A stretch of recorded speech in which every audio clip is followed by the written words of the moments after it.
Welcome to Conversations with LJ, a show that brings stories from exceptional people in our lives.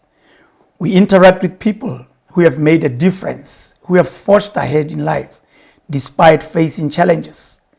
In today's show, I talk to a very interesting gentleman.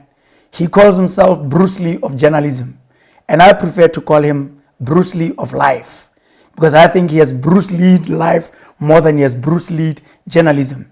And that is Sonny Serite.A. Welcome to Conversations with LJ. Thanks for having me. It's been a long time, mate. How have you been doing? Yeah. I've been all I over. see you on social media, fighting battles, keeping cool, pushing business. I like the fact that you're always pushing business no matter what. Focus. But anyway, it was very difficult getting you to the show. I know. But eventually you committed, and I'm happy that I didn't want to disappoint you so many times. That's why I looked so scruffy. I couldn't even go to the salon. I said, you know what? He's been chasing me. Let me just honor the invite. Don't worry about it, mate. These are the stories that we talk about Mobotelo at Conversations with LJ. We decided to come against all the odds that we are facing. Exactly. I'm really honored to have you. Sonny Serite.A. Serite, by the way, tell people, I know your surname is Serite. Yeah. Some people say Serite. Yeah. Can you take this opportunity to give them the proper pronunciation of your surname? It's Serite with an E at the end. Yes. There's a difference between Serite and Serite. Yes. Serite like dignity. Dignity. Yeah. So Serite ke Kastwan ha ke botsa gote ke bojang. Okay. Bojang, there's some bojang jo budiang Serite. All right. So there's Serite and Serite. I am Serite. Thank you. Yeah. And Warabile. I guess some don't know the middle name. Exactly. Actually, I'm not Sonny Warabile Serite. I'm Warabile Sonny Serite. Okay. So my name more mangatsa mayalo Warabile Sonny Serite. Is there a reason for the arrangement? The arrangement is that okay, Warabile, my parents tell me hore never tola bana bastsana. We are 6. So first, second, third, fourth, fifth. Fourth. It was just girls. Then fifth, I came as a boy. But that's very interesting. Yeah. Tell me, who's Sonny Serite now? Let's get to business now. Sonny Serite is a Maum-born man now. A happy husband, a proud father, an entrepreneur, journalist by profession. Mm-hmm. Yeah. And you said you are from Maum. Yeah, I'm from Umtagumuchi. I was born in Maum, but I grew up in Frankstown, really. I think I did my standard 1 and 2 in Maum, and then moved to stay with my father in Frankstown. There are 2 Sonny Serites that I'm going to talk to here, and I want us to talk about the initial Sonny Serite in terms of your educational background. Yeah. How far did you go with school? Well, I did Part 1. Part 1. Part 1. Yeah. I did Form 5. Like I said, I did my primary firstly in Maum. Then I moved to Frankstown, go Manaka. Then I went to Nyangawe. Then I went to Donga CGSS. Then I went to Mataspe for my Form 3. And then I went back to Maum to finish Form 4 and Form 5. All right. Yeah. And then the reason why I was saying 2 parts is because like we've discussed this. We're going to, like say, my main interest in the story of your life is mostly about your education, about your resilience, because you epitomize resilience. You epitomize perseverance and hard work. You've had interviews on other shows, I know, and my focus is not on that. It's mainly on Sonny Serite with your education. So you went as far as Form 5, and then where did you go? First of all, I appreciate the compliment. After Form 5, okay, I was an A Street student. When? No, so, but I got distracted towards the end. Like most of us, I guess. Most of us, Hagira Form 5. So I didn't do well more Form 5. I had wanted to be a lawyer. I remember in Maung there was a neighbor. He was a kick-ass lawyer, Abidua Patrick Havake. He was our neighbor, so I was looking up to him. I remember I would go to court, watch him do his thing in court, and I wanted to be a lawyer. But as fate would have it, I didn't do well to continue with my dream. So after Form 5, But maybe before you get to that, sorry to Yeah. interject. Yeah. If you don't mind, because the distraction actually fits into the scope, store, into yeah. the scope of conversation with LJ. Here is somebody who got distracted. Yeah. But later on in life, Yeah. you went back to the crossroads to start afresh, to pursue your dream. Do you mind sharing what is it that distracted you? distraction. Yeah, no, I can share. Yeah. In Francistown, I was doing well. Donga, Matchas Bay. Even when I got to Maun, I was doing well. I remember I was good in English. My essays would be used to teach other students how to write English essays. But then I started to be mature before I should have been, for a reason. In Maung, I was staying with my mother, old woman working, and then we had a farm, Komerageng. So my mother would be driving there, it's a diesel Komerageng. So now I thought, you know what, Msani can be doing this skeleton. So I started taking those responsibilities. How you go attend the lesson because kilo Komerageng is a diesel. And then you can imagine all on our school, on access to Kolo, you have access to Kolo because of so my mother would give me Kolo. I think the distraction came there. Next I'd say school because I was already driving and strong.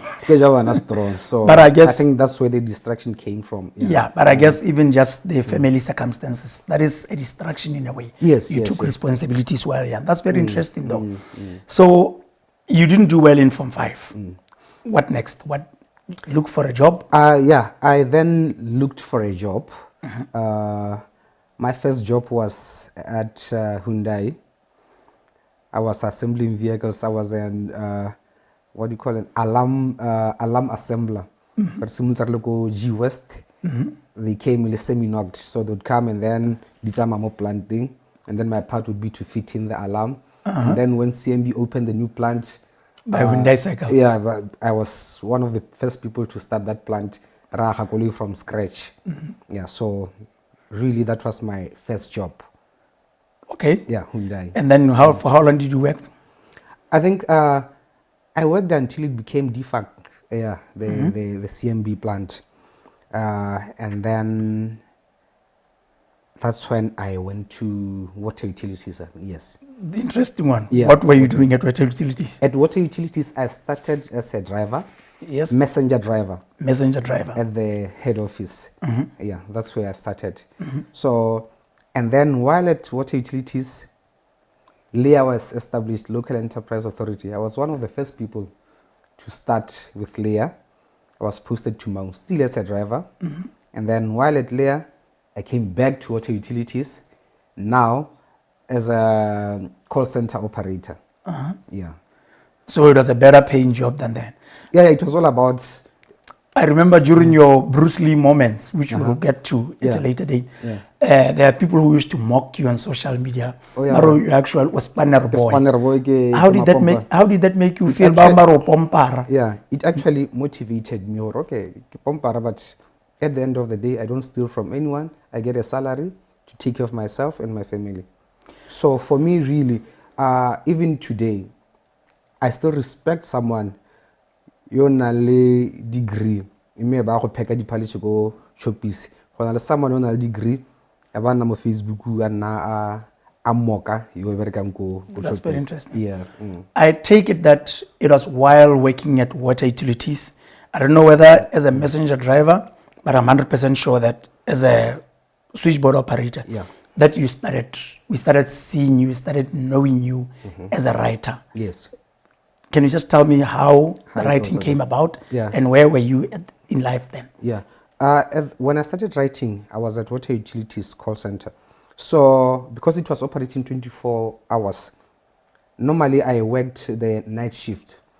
So I had so much time on my hands at night. There were no calls. So that's the time I used to, I'd write. I started with letters to the editor. I would write to all the newspapers, just writing my opinions about anything, political issues, to a point where I became a regular contributor to the Botswana Gazette. I was writing letters to the editor every week at Botswana Gazette. And then I think people started falling in love with my writings. And then when the Telegraph was about to start, Botsalo Mdiwana approached Spencer and said, there's this guy who writes so well. He writes so well for the Gazette as a contributor, letters to the editor. Why don't you rope him in as your columnist? And that's how it all started. Did you have any relationship with Botsalo Mdiwana then? Did you know him, or he was just talking about this stranger? Our relationship with Botsalo was just knowing. Botsalo was a big figure, so it was someone that I would meet. And then I remember the first time I met him, he's the one who said, "Oh, you are Sonny Serite who writes in the newspapers." Mm-hmm. "Oh, yeah, this is me." Okay. That's how our friendship started. Okay. And then we exchanged numbers, yeah. You became a columnist at the Telegraph. Yeah. During its inception stage. Yes. While still working as a call center operator, yeah. Or spanner boy, as some people said, at Water Utilities. What was the focus of your column? It was politics. Politics. Yeah, it was mainly politics. What inspired you, or what motivated you to write, to become a political writer? Yeah, to be honest with you, what motivated me was the Khama administration.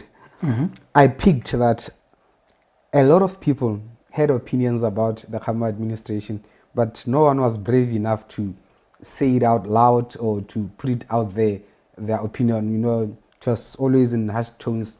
No.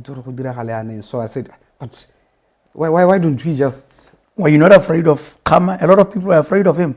Were you not afraid of the DIS then? I don't know where I got the heart and the guts. I wasn't. Trust me, I wasn't. You weren't? Yeah. It was scary, but I think... Because your articles were hard-hitting, I tell you. Yeah, it was really no holds barred. Mm-hmm. So I don't know where I got the bravery, but for me it was a motivator in a way to do something that people are afraid to do. I remember someone would say, I bought the newspaper and I was in a taxi. As I was reading, I had to close the newspaper because I felt like it's me who's saying all these things. Yeah. So that's how... And how did your family feel about it? I remember I used to be a journalist. Yes. And I'll tell you, sometimes I think people are very smart. Yeah. Even in politics, when I was in politics, people who were not happy with what I was doing or who didn't like my opinion, they knew that I listened to my mother. So they would call my mother, and my mother would call and rain on me. Yeah. Didn't that happen to you? It exactly happened. My mother called me. Then I asked him, "Mother,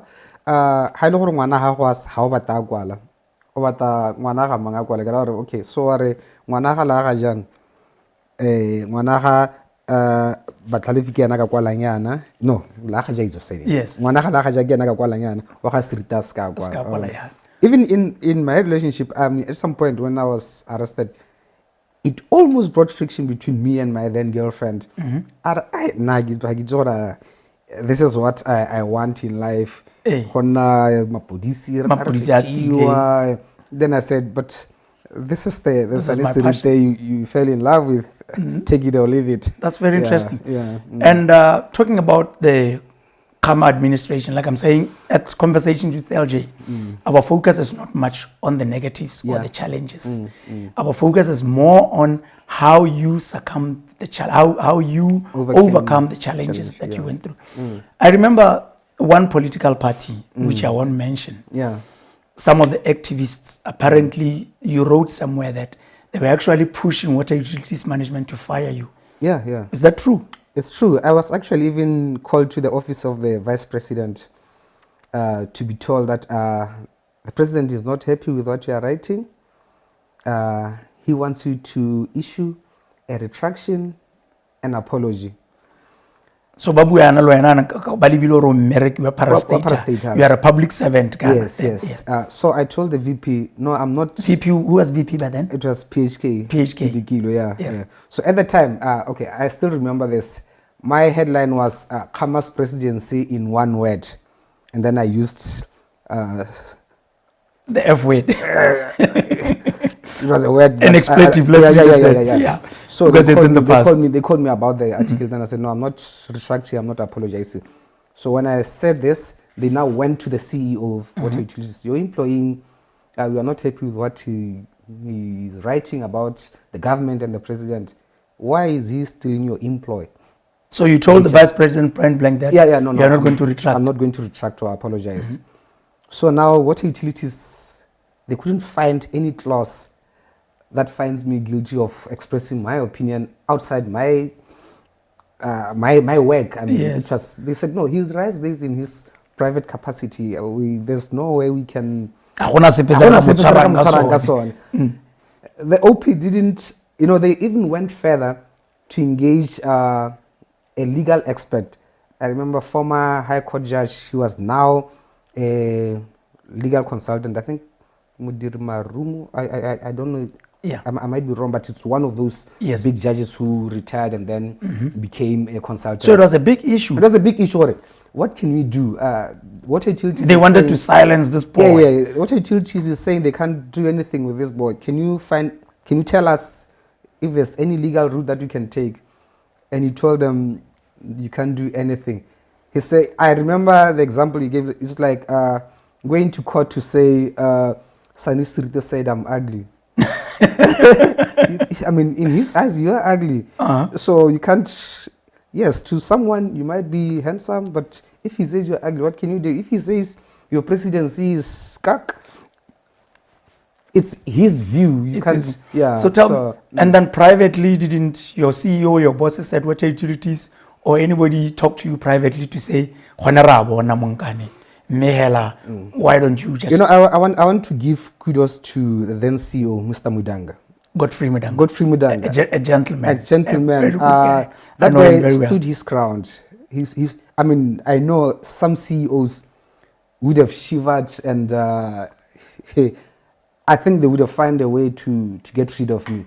But he said, no, if our internal lawyer, the HR is saying there's no clause that we can find to get rid of him, I'm not going to fire him.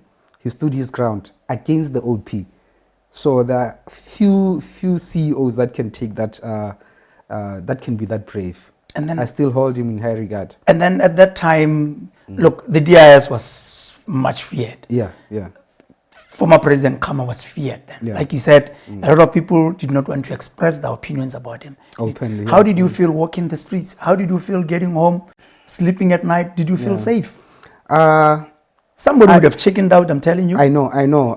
I think the lucky part about me was that even as much as the system didn't like me and was after me, I had people within the system who liked what I was doing. So they always gave me the heads up. I'd be told about an operation that would be happening and someone would tip me off. Operation Moen. Now, okay, this is what is going to happen. They know you are going to Maun, your phone is tapped, they knew everything about me. And then, okay, Hyundai B266, what? I would know that. And how did you feel? This is scary, Sonny. Tell me. Look, I've been through some of these things, but somebody will interview me someday. I'll share the story of my life. How did you feel about this thing? It was scary, but I don't know whether I was young and restless and... Or you didn't give a damn? I didn't give a damn. You knew that at the end of the day you're going to die. And they are going to die as well. So that's very interesting. So back to Water Utilities, you continued working. And then you continued writing this article. Yes. And then at some point, I think you decided to go to school. Yes. This is the part 2 now of Sonny Serite.A. What is it that motivated you to go back to school? Yeah. While I was working at Water Utilities, I think at some point after Water Utilities, I now stopped working for Water Utilities to work full-time for Sunday Standard and Telegraph. At the Telegraph, I was columnist, and then at Sunday Standard, I was a journalist. And maybe before getting to why you went back to school, talking about being a journalist now, a writer now at Sunday Standard, and a columnist that side. Some of the challenges that you've gone through, I know social media, some people used to say, no, this is not Sonny. Yeah. He's just a spanner boy. He's just yes. a switchboard operator. He can't write good English like this. He can't raise such great arguments like this. He hasn't been to a university. Come on, these things are bound to dampen one's spirits. You know, being doubted is not a nice thing. How did you wake up every morning? How did you continue writing, knowing that somebody believes It's these not are me. Spencer, they're just using your name. Actually, it motivated me. If you can write something and then someone thinks it was written by Sidney Pilani, it was written by Wozalu Ntuan, that can only mean one thing. You are damn good at what you do. I remember when we started the column, initially there was no picture. They didn't put my picture. That's when there was speculation. And then it's understood, we want your photo. We want to put your photo so that they can see, no, there's actually a person called Sonny Serite. I was reluctant. I said, no, I think I like this. I like it when they think it's not me. I like this controversy. Yeah, the mystery around the writer. So, to tell you the truth, I liked it. It motivated me to say, okay, no, I'm doing well here. But then came to a point where I think I had a conversation with Botsalo. I go, you know what, Botsalo, I think even as much as I don't care about what people say, I think it's important that I have the academic qualification to what I'm doing. It's important to have the papers. Yeah. So he said, yeah, I think you are right. I think you need to go back to school, and I mean, already you have the experience. Now you need the academic qualification. Yeah. So was it because of pressure, or you just felt it was part of your development or school? Yeah, I think it was part of my development or school, because I knew, in as much as I was good at what I was doing, I knew at some point in life there was going to be where now you will need papers to progress. And I learned this lesson from when I was still at Water Utilities. There was some restructuring happening at Water Affairs. Water Utilities was absorbing Water Affairs. Yeah, I remember. Guess what happened? We had people who had worked for Water Affairs for about 30 years. They knew everywhere. Ba itse tiro. Ba itse le gore di-pipe tsa metsi mo Gaborone. Network ya metsi e tsamaya kae. But when Water Utilities absorbed Water Affairs, they said, no, we need only those with papers. With a degree. With a degree. And here is a guy with a form 5. They know he knows the job. Everything. Yeah. But unfortunately, the requirement says first degree. Exactly. I think that was a good decision. Yeah. So I said, you know what? I need the papers. So what did you go to study? I went to Limpopo to study broadcasting and journalism. Yeah. It was in 2014, because I graduated in 2017. I was supposed to graduate in 2016, but I couldn't because I was in the States then. Yeah, so. Okay. Yeah. But how was school? How did it? It's been a long time. You ended as far as I remember when I went for my masters. I think I did my masters after 15 or 20 years. Yeah. It's true. The true. first few tests and assignments, no. Yeah. So I'm just wondering. No, it's true. You went as far as from 5. After many years, you went to your degree. How was it?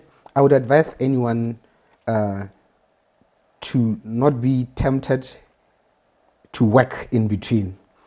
Just finish your school before you get tempted because it was difficult.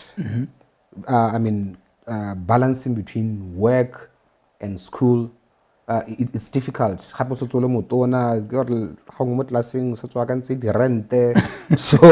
that's why it's important to have a pay before. But you went to class, you did assignments yourselves, exactly. You didn't bank classes, nobody wrote tests and exams for you. No. I think people who have been to university will understand how rigorous it is. it's not easy gore o motho ka go kwalela dio tse dingwe tse important. I guess you know why I'm asking this question. I know. Because recently somebody wrote on social media when there were issues. They said, Megana loko limkongwe, they were alleging that le wena skole ka re ga ba stana sentle. And no, we knew. But personally, I didn't believe that. I'm not saying this because I'm interviewing you right now. But those are the things that, you know, they hurt you. They frustrate you. How did you feel? And this is somebody that you know very well, that you take. This is a colleague, remember. How did you feel? No, I mean, I've developed a thick skin. I can a lot of negative things have been said about me to a point where when someone says something negative, I know, okay, at least I know the truth. And my lecturers know the truth. Because they know gore ngwana wa modimo re mustega kae gore a go kwala this thing. So yeah, so I think initially all these negative things used to get into to take the better part of me until I realized that no, but I mean don't be delusional. You don't expect everyone and anyone who share on even to give you credit, just to give you credit. Yeah. So okay. So here you were working now as a journalist. Yes. You went to study broadcast journalism. Yeah. And then you completed. And then you went back to the newsroom. How was it like now? You're coming back, you have a degree now. And then how did it change your life? I think the only thing that changed was that I now had bragging rights. But but all in all, now I think I think nothing really changed in how I was doing my journalism. Yeah, it's only now that yes, I had the authority to say yes. I have the experience and the qualifications. Exactly. Yeah. Exactly. Yeah. And then you called yourself Bruce Lee of journalism. Yeah. What does this mean? To be honest with you, calling myself the Bruce Lee of journalism, it was just to piss off my detractors. It was just to piss off my detractors. Yes. Where I would write something and then say, why you regular or what? Okay. So then I said, yeah, I'm the Bruce Lee of journalism. It was I was just joking. Oh yes. And then it caught and up. Then you are rattling people, of course. Yes. Made people angry with your thing. Yeah. And I always say the people around you, your support structure, your family. You know. And earlier on you mentioned that your then partner said, I did not fall in love with this. Yeah. I fell in love with you. Yeah. I don't like this. Were you at crossroads? Did you find yourself having to choose between her and your job? No, she found herself having to choose between me and and not me. Because with me, I was straight. I mean, I said no. This is me. This is me. This is the path that I've chosen. This is the path I've chosen. In fact, I will die peacefully if I die doing this job. It's something that I've chosen. It's something that I like. I mean, there are people in your situation. At Conversations with LJ, we motivate people. Yes. We share inspirational stories. We help people overcome challenges. I'm thinking there is a young man out there or a young girl out there who's in a similar situation where the partner is telling him, choose between me and the job. How do you communicate with your partner? I guess you didn't say, there's a manner in which you discuss the issue with them. How do you do that? I just told her, I can only be a good partner to you if I do what I want. I can only be a provider if I do this. I'm going to fail. If I'm going to stop doing this and then try something else, I can assure you I'm going to fail because my passion lies here. Yeah. And this is where I do best. I don't think I can do anything else better than here. That reminds me of a story of some time back, a partner that I had. Yeah. I think she was not comfortable with my church, Yeah. but she got into the relationship. I don't know what the plan was. And by the way, we are still good friends. We relate very well. She later got to appreciate my church and everything. But then, I have to choose between and I had to say to her, you know what?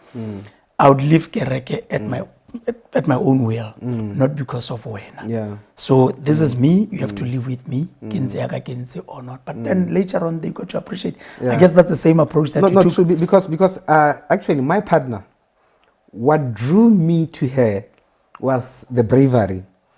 But then she didn't know that this bravery comes with consequences. It was only when she realized the consequences and said, oh, okay, so this bravery... Yes. Yeah. And then you drifted more into investigative journalism. Yeah. What is it that motivates? Investigative journalism takes, you take time. Yeah. You don't rush to publish. You have to take time. You have to unearth sources, stories, and sometimes you are not told the truth. Yep. How do you sustain that? What is it that motivated you or attracted you to investigative journalism? Yeah. I looked into our space. A lot of journalists, we had so many reporters and not journalists. People who would sit in the office, wait for facts, facts, press statement there, and then copy and paste, launch this. Statement that's what they speech. Speech, yeah. So I was tired of always having to relay the message as it is. Yes. I wanted to do the story behind the story. Oh, yes.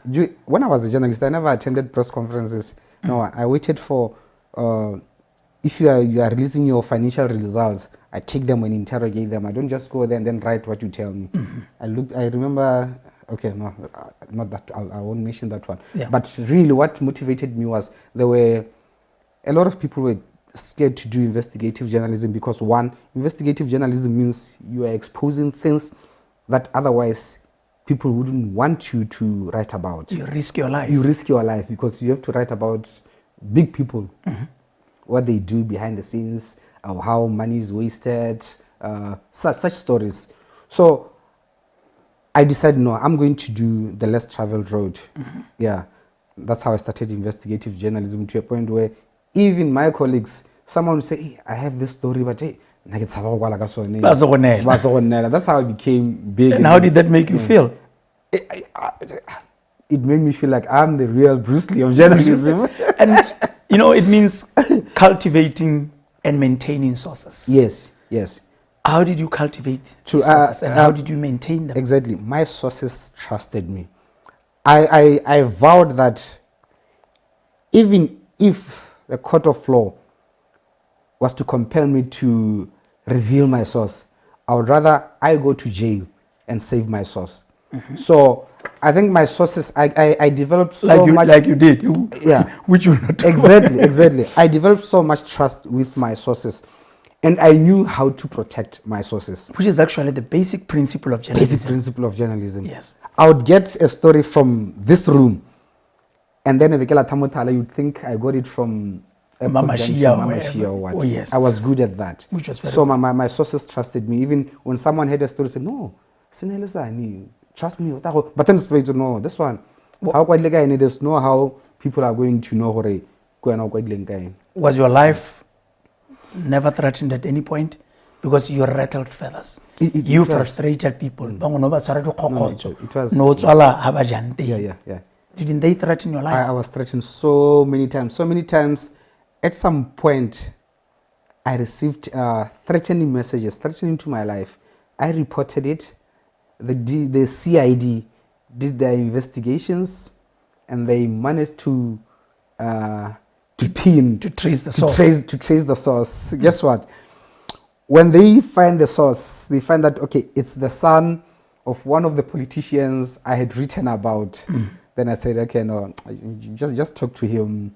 Mukhalemele. I mean, I understand. But someone would have been happy and said, no, I understand where he comes from. I mean, now when they got time now, personal. I think no.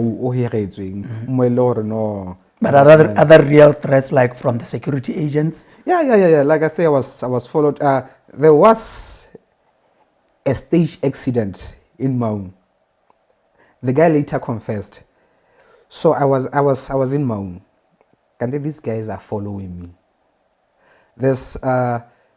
And then I got a call from someone in Gaps. I won't mention his name. We don't mention names at conversations then, unless it's positive. Yeah, he told me, you are in Maun, yes. Okay, be careful. Okay, no, fine. Mo Maun, ke tsa gore no, ke monate. Uchitso mo mojingela, upendela. This guy has been following me. And this guy, wa pere ke le rockara ha le litsi mo Maun a do. Ko la ke bona go le ya itse a yo kwa le tagwa le rockara mo kanti no, o theogetse.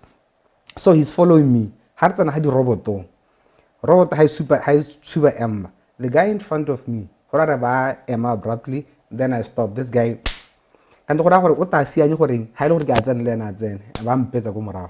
So this guy's na go ntula go morago. He gets out of the car. O bua le phone.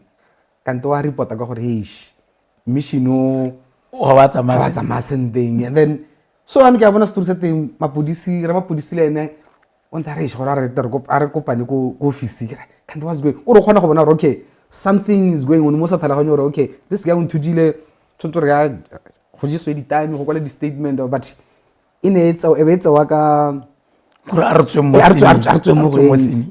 go teng eno go le ya go e ka ba ka nngwa it was a BMW re letsa go BMW bamba re ke boka 22,000 this guy says okay no I will deposit the 22,000 tomorrow. This guy has some talk on 22,000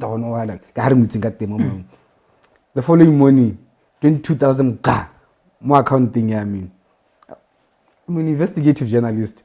I did my investigation over 22,000 there before I thought go on atswa guy kanti no na atswa kwa abatsana ka ene abanela. And then this guy he had a fallout with the system. As it always the case. Yeah.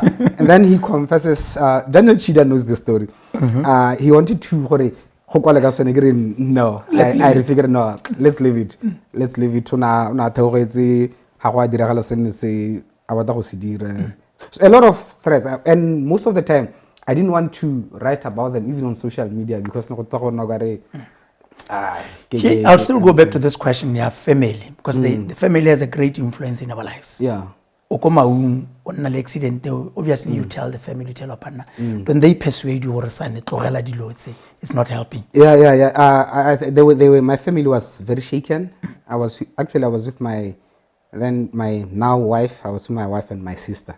So it happened. They were there as everything happened. And I guess they were saying,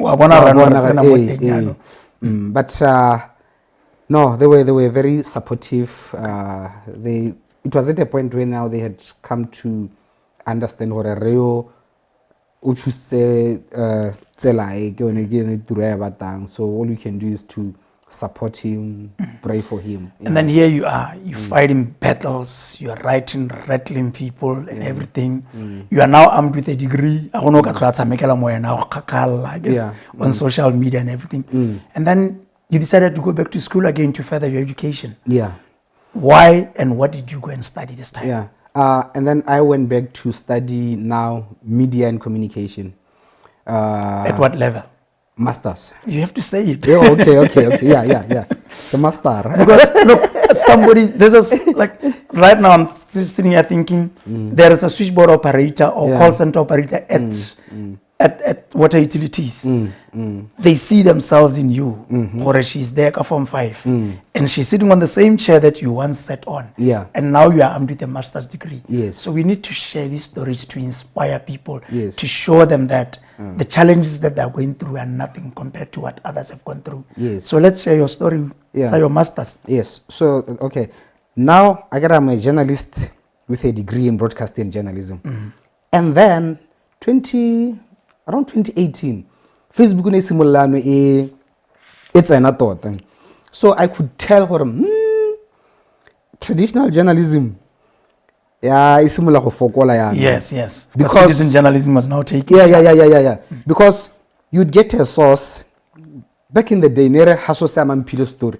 Kids work in Naga was a break. Saho bona newspaper. So nowadays, source ha story. What was a break and have more social media. By the time because I got not to verify. So that was by the time also Hasana interest about again. kanya dipampiri wa bona gore why ke tshwere dipampiri. Now I can easily say no ma ke tlogela go kwala because second thing is to in my degree there were many elements mo teng gona le PR na gona le filmmaking and all that. Let me pursue other aspects of my studies. I said I'm now quitting journalism. I'm going to corporate. Then that's when I started Kuvuki Investments. It's a media management company.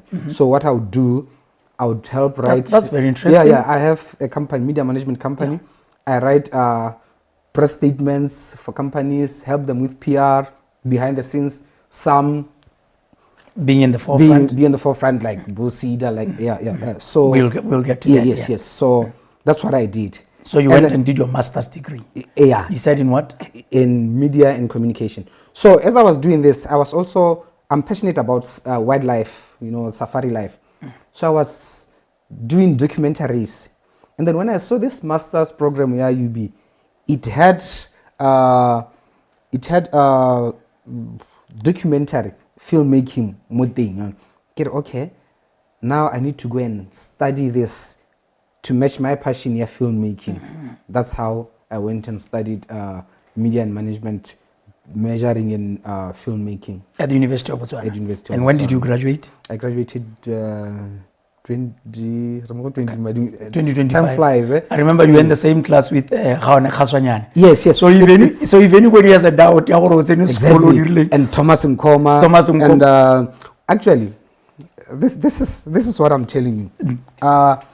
In the history of University of Botswana, we will go down in the history of University of Botswana as the only first people to graduate in Masters Media and Communication at the University of Botswana. Program, I think, you are the pioneers. We are the pioneers of it. That's you. We're only 4. Thomas Nkoma, Khaswanyane, and then. Please don't forget the person. Oh, come on, man. She works at UB. It's not Faith? No, not Faith. All right. Not Faith, but we were only 4. Okay. From a cohort of over 40 people. Yeah. That's very interesting. And Kanya resilience. At some point, I almost gave up. Like we were about food, quarter 14. People fell off. So they fell off? It was difficult because I think the way it was packed, because in Ilogoni similar, it was too much. It was too much. The workload was too much. So a lot of people couldn't finish their dissertations. They couldn't finish their final projects. And I guess at that time, you are married already. I'm married and you are I'm a family man. You are working. Yes. And you also have a side hustle. Exactly. It was too much. And luckily, COVID was a blessing in disguise for me, because when COVID came, it introduced this thing of, okay, let's do online. Would go to classes maybe once in a week, most of the time. So I could even attend class whether I'm in Maungo or Hansi. So it really helped. Now, when it came to the project, I almost gave up. I give credit to Professor Dr. Serite.A. He came to me and said, "Son, you can't come this far. Only to give up."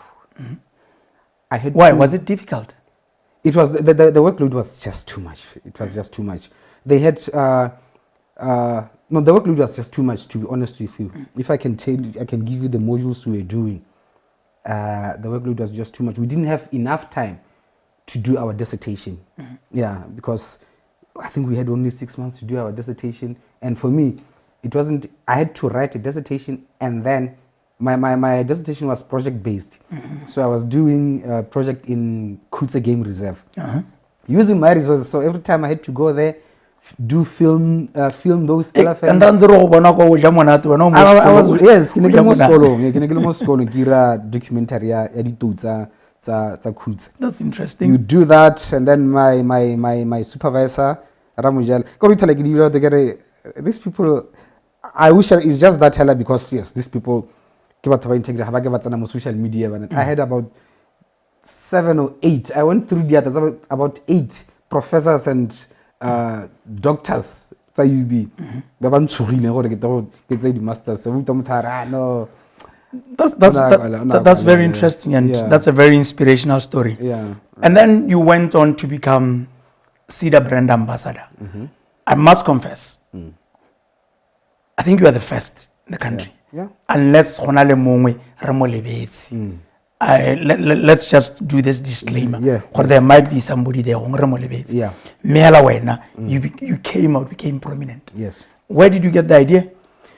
You know, after I left journalism, like I said, I wanted to venture into corporate, where I would write statements, get the company, and then try to do PR for them. I looked at Cedar and then said, I went to Cedar and said, Mr. Taman, you know what? I was a journalist. I see you do lots of good things, but a lot of people don't know about them because you definitely rely on the media to spread the word for you. But from my experience as a journalist, it's very difficult to write to give positive stories to the editor and then about her prominence or even publish them. We always look for the negatives, like, okay, Cedar relaying positive. Oh, how about to call stories in like a project or yes. A project often do Yes. So now what I can do to you, I can go around and speak to your clients, babu, in their own words, or Cedar ever to sit and then he says, that thing has never been done. Let me talk to my team. And then he talks to his team about, okay, how much are we spending more marketing, more the advertising. And they say, we spend and how many people really do read the adverts? Okay, no, Cedar will be launching this. No, they don't. And then we're okay, no, let's start. Let's give you 4 months and see what you can do. Go and profile our clients, bumper my edit clients. Go there, and then I do that, and then boom, every Cedar client wants to be interviewed and profiled because in a way it was free advertising for them. I would come and say, no, Mr. Lahajang Uriksa the Bible kids oh kamushara what yeah. So it's free advertising. Actually profiling Cedar and the clients. And the clients, yeah. And this was a very good initiative. Correct me if I'm wrong. The good thing, the brand ambassadorship, of course, came with some controversy. If I'm not mistaken, I think somebody claimed that the idea was theirs. No. I can't remember. No. That one was go BTO. Oh yes, go BTO. Yes, Thank you very much. The rediscover Botswana thing. Okay, yeah. But then again, there was criticism about when things changed and everything. Yeah. There were fights on social media, criticism about your dealings with Cedar. Didn't that worry you? Were you not scared? No. I guess they were saying forensic. Yes. Didn't that worry you? To be honest with you, even before forensic was announced, I remember I asked my lawyer, can't we go to DCs and ask them, hey, to report yourself? To report ourselves already. Please investigate. Yeah. But how did that affect your relationship with Cedar? I think, I'm not sure if the contract is still... No, yeah, the contract... Still running or just terminated? What was about the one? I'll tell you this thing I said. When I started, like I said, it was only a trial of 4 months. And then, Botswana knowing them, about not is lore, how profile baba, dizala zabone, baba itsing. Hagara ki Julian. Baba go north bare, rona ke rasa profile, ke go profile go south here. How you go south, and then but northwest to go exactly. That's how this thing kept extending, so that I cover the whole country. And I covered the whole country. Yes. If I haven't been to your village, I've been to a village near your village. Yes. So the criticism. Yeah. I'm getting there. So then I tell Cedar, 2024 March, I don't want to renew my contract because now it's becoming monotonous. I think saying I've done my part. I get it. Yeah, no. And not everybody can actually say I've done my part where money is involved. Exactly. Because and then 2024, top. as it always happens. Pu. I think we are going to need you for another year or to say horisa mananeo. That's a new It's a new initiative. It's a new initiative, so Yeah, I can't run out. It requires new approach. Exactly, I can't run out of content. Yeah, then I agree. Or okay, no, that's fine. I'll take you until March 2025. Yes. We do that. November. Excitement is too much. Now, people want to be seen to belong. They do what? Remember, for the 5 years when I had that, from 2024 to 2029, I wasn't writing anything political. Again, I was working for SIDA. I was for Eru Muzwan. Not a single post about politics. It was all about SIDA work and my personal thing. What do? They go to my posts for 2019. Yes. Where you were really bristling. Where I was bristling. Even it wasn't even about UDC. And it's part of life. It's part of life. I have rubbed you the wrong way. You've rubbed me the wrong way in the past. It happens. I've had an opinion about you. You've had an opinion about me. True. That is true. That was then. This is now. So they use those to say people, this is not one of us. He's not one of us. Even hey, but how did you feel about these things? I'm a human being. I'm a human being.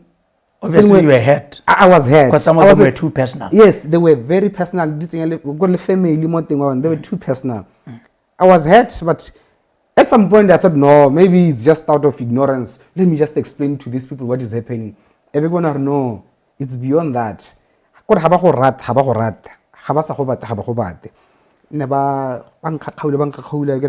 then see the learning. Some protect. Because you still need to go see new but I think it's pure enough. And then yes, like I said, I'm a human being. Explain. Someone and then I responded. So what does that mean? It means fuck off. Yeah, but so brand ambassador fuck off. Oh yes. And SIDA decided, and I think that's a good lesson. Yes. Not just to you, to us, exactly. To many people. Yes. Don't respond when we don't respond. Yeah. Because you need emotional intelligence, and I think I was at the point. I was hurtful. When I respond, SIDA respond.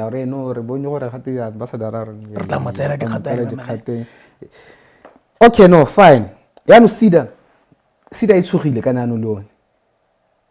okay, what do we do?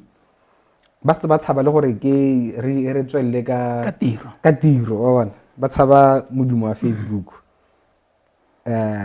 Thabo le ene January ke go ra wa suspendiwe, and Thabo ke ene motho ke tsore Thabo ke bo mudanga ha itse gore o tsere tshwetso as a leader in what I'm saying this because bone ba ba ranking because go tsenya puso enje ha Thabo ang appoint, they went to him, they took the article tse ne ke di kwala kama 6 what go itsenza tiro this guy o kila kwala because trust me, I want to politics sa kwala ngalo. True that.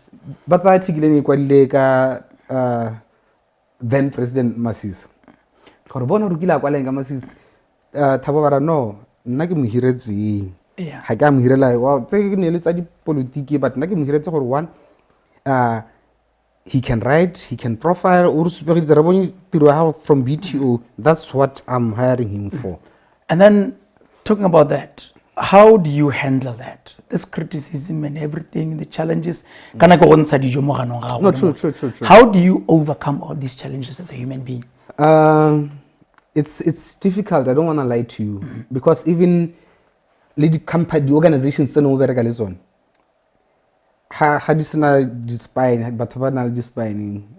I'm taking a living example. The company they are avoiding me Yeah. because of association yo Ba mo tsere gape. ba mo tsere And- yeah, gape, yeah. yeah. But I continue to do what I've been doing. Yes. Ke motho ke romelang when I see every time I see an opportunity, I write a proposal gore ko la ke ntse gone ha ke dibilana ha ke bona gore okay go ha nka thusa la ga jang ka sennan ka moso ta bona ke go romela proposal. I think I would do that. So that's what I do, and I yes. continue to do that. Okay. Gore yo e leng gore ene o dumela mo go se ke se bua gore nka mo thusa gape a ke re tauto na o buile gore bo se hurutse ba tsile go wena ba mara ba re nna nka go thusana. So, Luena, you So do the I same. continue to do and that. yeah, Yeah. we are just coming to the end of the last 2 minutes of our show. Yes. You also have a safari company you established it. Yes. What is it? How is it doing? And where did the idea come from? The idea came from You seem to be very business minded yes, someone when I go to the for a village spanner boy. for a spanner boy, yeah. Someone when I go to the village and there's no ice, I don't say le ice hela apal. Wa I say, bolela hore la apal. La apal. No, okay. I say, oh, okay. There's an opportunity Oh, yes. to sell ice. Okay. So as I was traveling across the country, I would observe a lot of self-drives. Makwa ba tetse mo di safari mo di parking tsa rona. But you dirisa foreign numbers, especially Namibian vehicles. So at some point I was like, can't they but why are you using Namibian vehicles? But because it's easy to get a fully equipped vehicle in Namibia. Mo Botswana No, gadi. Botswana, we don't know where to get them. Oh, So you okay. ventured into that. Then I said, oh, okay, there's an opportunity here. Yeah. And then I need to clarify this. I went to CEDA. And said, you know what? I want to start, my tenure with you is coming to an end. I now want to venture into business. I want to start a self-drive safari company. Have you funded anyone in this line of business? No, we haven't. Do I qualify as your brand ambassador to be funded? They go to the board. Okay, our brand ambassador, Obata fund you. What does the board think? The board says, the Minister of Trade or Entrepreneurship, whatever, is your ultimate boss, right? But he qualifies to get a loan from you. We, the board, we are your bosses, but we get loans from you. This guy is not your employee. He's a service provider. Why can't he get a loan from you? Your policies are clear. Only your employees cannot get loans from you. He's not your employee. He's a service provider. He qualifies. And then I go through the same route. It took, I think, 2 years. But what I got 2 years. Yes. But when I 2 years because they have to do due diligence. But no, we think here, research here. No, we want your contribution. So you need to go what a contribution here. How that's how it took 2 years for me to be funded by CEDA. All right. To get those vehicles. And one last question. What else is Sonny Serite.A doing? That is, I think, were you training to be a pilot, or you have such ambitions? I think I once saw a post. Yes, that nature. yes. Tell me about it. That's our last question. Yes. I'm a trainee pilot. I'm a trainee pilot. The Form 5. Form 5. Alarm fitter. Yes. Degree holder. No. Masters. Call center operator, driver, messenger, degree, masters, businessman. Now a pilot, trainee pilot. Tell me about it just quickly. Yeah. You see, at trainee pilot, it was motivated when I was at CEDA to show that CEDA does wonders. People don't know. CEDA funded someone who is doing pilot training. They bought him, I think, 2 aircraft. Zairan training, that's our name. So then I said, I'm coming back as a student. Next album profile. Then I went back to enroll as a student. So how far are you now? Are we about to see you in the skies anytime soon? Very soon. That's very interesting. Very soon. Yeah. You know, Sonny, we've shared a great story of your life. Yeah. It is very inspirational. It is very motivating. Yeah. You've gone through so many challenges that some people didn't know. And you never let those circumstances or challenges hold you back. You forged ahead. Yeah. And these are the kind of stories that I intend to share with people on Conversations with LJ. And I thank you for affording me this opportunity. Thank you very much. Thank you for giving me this opportunity to share the story of my life. All I can say is, you know what, when your detractors try to derail you, use that as a motivating factor. Focus humble them with hard work. Thank you very Always much. Space, yeah. We've come to the end of our show. We've had a very interesting conversation with the Bruce Lee of life. I don't call him the Bruce Lee of journalism, Sonny Serite.A. He has said a mouthful. Very inspirational stuff. All I can say is, let us develop a culture of clapping hands for others until it is our turn. Let's take care of ourselves and one another. Thank you.